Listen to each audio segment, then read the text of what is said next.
আসসালামু আলাইকুম দর্শক। আমি সাইফুস মোটিভেশন ইউটিউব চ্যানেলের পক্ষ থেকে আপনাদেরকে নিরন্তর ভালোবাসা রইলো। আজকে যে বিষয়টা বলবো, বিএনপির মহাসচিব ফখরুল ইসলাম আলমগীর সে বলল, যদি আপনারা অর্থাৎ আওয়ামী লীগের নেতাকর্মীরা বিএনপিতে ভোট দেন তাহলে অবশ্যই আপনাদের সমস্ত মামলা উঠিয়ে ফেলা হবে, আপনাদেরকে ভালোবাসা দেওয়া হবে। চিন্তা করতে পারছেন, একটা সুস্থ মানুষ, একটা সুস্থ রাজ্যের, সুস্থ রাষ্ট্রের নাগরিক হিসাবে এই কথা কিভাবে বলে?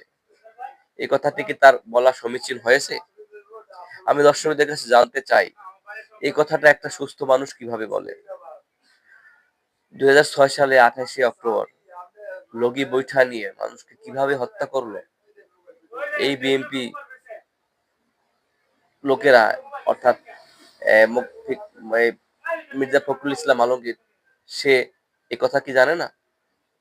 সে 28শে অক্টোবরে লগি বৈঠা নিয়ে কিভাবে মানুষকে হত্যা করেছে, মেরেছে, তাদেরকে ক্ষমা করে দেবে এবং তাদেরকে যদি তারা ভোট দেয় বিএনপিতে তাহলে অবশ্যই তাদের মামলাগুলো খালাস করে দেওয়া হবে। মানে বিনা বিচারে মামলা খালাস করবে। এটা কোন ধরনের কোয়ালিটি সম্পন্ন কথা? এই ধরনের কোয়ালিটি সম্পন্ন মানুষকে যদি একটা রাজনৈতিক দলের মহাসচিব পদে রাখে, আসলে ও দলটা কতটা আদর্শের উপর থাকতে পারে এটা আমি দর্শকদের কাছে জানতে চাই। দর্শকরা এই মতামত আপনারা দিবেন। এই কথাটা আসলে কোনোভাবেই গ্রহণযোগ্য হয়নি, কোনোভাবেই এটা গ্রহণযোগ্য নয়। একটা তারপরে আপনারা দেখেন 2013 সালে শাপলা চত্বরে যেভাবে মানুষকে মেরে মেরে হত্যা করে, গুম, মনে করেন যে বস্তায় ভরে ভরে একেবারে ফালাই দিছে বঙ্গোপসাগরে।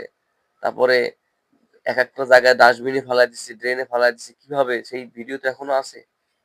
আবার দেখেন 2024 সালে এই যে পুনরায় যে স্বাধীন হলো দেশ, এই সময় শত শত হাজার হাজার মানুষকে হত্যা করা হয়েছে। এই আওয়ামী লীগ সরকাররা এই ধরনের যে কাজটা করছে, তারা যদি বিএনপিতে ভোট দেয় তাহলে তাদের সব মামলা খালাস করে দেওয়া হবে, তারা শান্তিতে থাকবে। আপনি চিন্তা করে দেখছেন? আহ, কি চায়? তাদের দ্বারা এই জনগণ কি কল্যাণ লাভ করতে পারবে?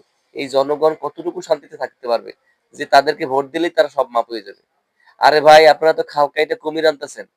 খাল কাইটা যদি কুমির না আনে তাহলে এই কথা বলেন কিভাবে?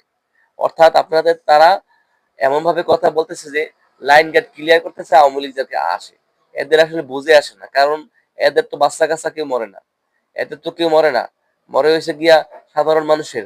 এই জন্যই তো ফখরুল ইসলাম আলমগীর এই কথা বলতে পারে, কারণ নেতারা তো সব থাকে, মনে করেন কেউ থাকে লন্ডনে, কেউ থাকে আমেরিকা, কেউ থাকে বেগমপাড়া সুইজারল্যান্ডে, আর এখানে যারা থাকে তারা ঔষধ গণ্যে গণ্যে নিয়ে যায় যে এই কদিনের জন্য জেলে যাবো, এই কদিন ওষুধ লইয়া যাই।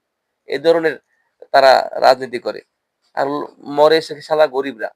এই জন্যই তো আজকের এই দেশের এই অবস্থা। ধন্যবাদ প্রিয় ভিউয়ার্স, আমার সাথে থাকবেন। সাথে থাকতে থাকতে ভালো লাগবে।